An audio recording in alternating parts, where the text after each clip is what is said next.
आगे अरदास हमारी जी, पिंड सब तेरा वाहिगुरु, कहो नानक सब तेरी वड्याई, कोई नाम न जाने मेरा वाहिगुरु।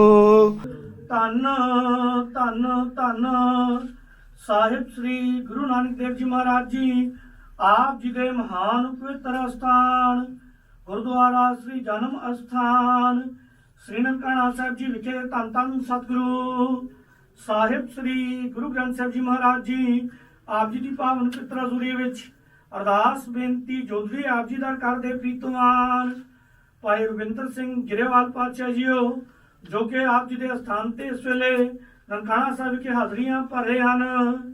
ਕਿਰਪਾ ਕਰਨੀ ਬੱਚਿਆਂ ਦੀਆਂ ਹਾਜ਼ਰੀਆਂ, ਤਿਲ ਫੁੱਲ ਭਟਾਵਾਂ ਦਾ ਪ੍ਰਵਾਨ ਕਰਨੇ, ਸੀਸ ਤੇ ਆਪਣਾ ਮਿਹਰ ਪ੍ਰਗਟਣਾ, ਚੜ੍ਹਦੀ ਕਲਾ ਬਚਣਾ ਭਾਈ ਰੁਪਿੰਦਰ ਸਿੰਘ ਗਿਰੇਵਾਲ ਅਤੇ ਤਨਾਂ ਦੇ ਹੋਰ ਸਾਥੀ ਆਪ ਜੀ ਦੇ ਸਥਾਨ ਤੇ ਨਤਮਸਤਕ ਹੋ ਰਹੇ ਹਨ।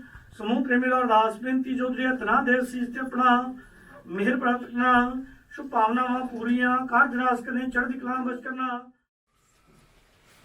ਵਾਹਿਗੁਰੂ ਜੀ ਕਾ ਖਾਲਸਾ ਵਾਹਿਗੁਰੂ ਜੀ ਕੀ ਫਤਿਹ। ਬੋਲੇ ਸੋ ਨਿਹਾਲ ਸਤਿ ਸ੍ਰੀ ਅਕਾਲ। ਵਾਹਿਗੁਰੂ ਜੀ ਕਾ ਖਾਲਸਾ ਵਾਹਿਗੁਰੂ ਜੀ ਕੀ ਫਤਿਹ। ਵਾਹਿਗੁਰੂ ਸਾਹਿਬ ਜੀ ਭਾਜੀ ਅਸੀਂ ਅਰਦਾਸ ਫਿਲਮ ਜੋ ਦੇਖੀ, ਜੋ ਆਉਣ ਵਾਲੀਆਂ ਨਸਲਾਂ ਨੂੰ ਤੁਸੀਂ ਵਿਖਾਇਆ, ਤੇ ਮੈਂ ਕਹਿੰਦਾ ਉਹਦਾ ਅਸੀਂ ਤੁਹਾਨੂੰ ਦੇਣ ਨਹੀਂ ਦੇ ਸਕਦੇ। ਅਰਦਾਸ ਮੂਵੀ ਕਰਕੇ ਜੀ ਅਸੀਂ ਤੁਹਾਡੇ ਫੈਨ ਆ ਤੇ ਗੁਰਪ੍ਰੀਤ ਭਾਜੀ ਦੇ ਵੀ ਫੈਨ ਆ। ਸਾਡੇ ਵੱਲੋਂ ਪੂਰੀ ਸਿੱਖ ਜਗਤ ਵੱਲੋਂ ਤੁਸੀਂ ਗੁਰਪ੍ਰੀਤ ਭਾਜੀ ਨੂੰ ਵਾਹਿਗੁਰੂ ਜੀ ਕਾ ਖਾਲਸਾ ਤੇ ਵਾਹਿਗੁਰੂ ਜੀ ਕੀ ਫਤਿਹ ਬੁਲਾਣੀ। ਹੋਰ ਜੀ ਸੇਵਾ ਸਿੰਘ ਜੀ।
ਕਿੰਨੀ ਦੇਰ ਦੀ ਖਾਹਿਸ਼ ਸੀ? ਬਹੁਤ ਟਾਈਮ ਦੀ ਖਾਹਿਸ਼ ਸੀ। ਵੈਸੇ ਤਾਂ ਕੀ ਹੈ ਕਿ ਛੋਟੇ ਹੁੰਦੇ ਤੋਂ ਹੀ ਤੁਹਾਨੂੰ ਪਤਾ ਪਿੰਡ ਦਾ ਹਾਂਜੀ ਜਾ ਕੇ ਆਏ। ਹਾਂਜੀ। ਤੇ ਸੁਣੀਆਂ ਜਦੋਂ ਛੋਟੇ ਹੁੰਦੇ ਤੋਂ ਗੱਲਾਂ ਨਾ, ਅਸੀਂ ਤਾਂ ਇੱਕ ਹੀ ਸੋਚਦੇ ਆਏ ਹੁਣ ਤੱਕ। ਤੇ ਕਈ ਵਾਰੀ 2-3 ਵਾਰੀ ਪ੍ਰੋਗਰਾਮ ਵੀ ਬਣਿਆ ਤੇ ਪਰ ਪੂਰਾ ਨਹੀਂ ਹੋਇਆ। ਪਰ ਉਹਦੇ ਕਹਿਣ ਨੂੰ ਜਦੋਂ ਲਿਖਿਆ ਹੁੰਦਾ ਨਾ, ਜਦੋਂ ਬਾਬੇ ਨੇ ਸੱਦਣਾ ਸੀ ਉਦੋਂ ਹੀ ਆਉਣਾ ਸੀ। ਤੇ ਮੈਨੂੰ ਲੱਗਦਾ ਮੈਂ ਪੂਰੀ ਦੁਨੀਆ 'ਚ ਮੈਨੂੰ ਲੱਗਦਾ 1-2 ਥੋੜ੍ਹੇ ਬਹੁਤੇ ਕੰਟਰੀ ਹੋਣੇ ਜਿਨ੍ਹਾਂ 'ਚ ਮੈਂ ਨਹੀਂ ਗਿਆ। ਸੋ ਲਾਈਫ 'ਚ ਇੰਨੀ ਐਕਸਾਈਟਮੈਂਟ ਤੇ ਇੰਨੀ ਖੁਸ਼ੀ ਸਾਨੂੰ ਕਿਤੇ ਨਹੀਂ ਸੀ ਜਦੋਂ ਅਸੀਂ ਅੱਜ ਆ ਰਹੇ ਸੀ ਨਾ। ਸੋ ਪਹਿਲੀ ਵਾਰੀ ਇੰਨਾ ਜ਼ਿਆਦਾ ਦਿਲ ਨੂੰ ਆ ਰਿਹਾ ਸੀ ਵੀ ਅਸੀਂ ਜਾ ਰਹੇ ਹਾਂ, ਇੱਦਾਂ ਆਪਣੇ ਘਰੇ ਆਏ। ਬਿਲਕੁਲ ਬਾਬੇ ਨੇ ਬੁਲਾਇਆ।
ਜੀ ਸਾਡੇ ਕੋਲ ਆਏ ਨੇ ਨਨਕਾਣਾ ਸਾਹਿਬ ਔਰ ਪਾਕਿਸਤਾਨ ਦੀ ਗਵਰਨਮੈਂਟ ਨੇ ਇਸ ਵਾਰ 550ਵੇਂ ਆਗਮਨ ਦਿਵਸ ਤੇ ਧੰਨ ਧੰਨ ਸਾਹਿਬ ਸ੍ਰੀ ਗੁਰੂ ਨਾਨਕ ਦੇਵ ਜੀ ਦੇ ਇੱਕ ਸਿੱਕਾ ਜਾਰੀ ਕੀਤਾ ਸੀ 550ਵਾਂ, ਜੋ ਅਸੀਂ ਗਿੱਪੀ ਗਰੇਵਾਲ ਜੀ ਦੇ ਭੇਟ ਕਰ ਰਹੇ ਹਾਂ ਜੀ।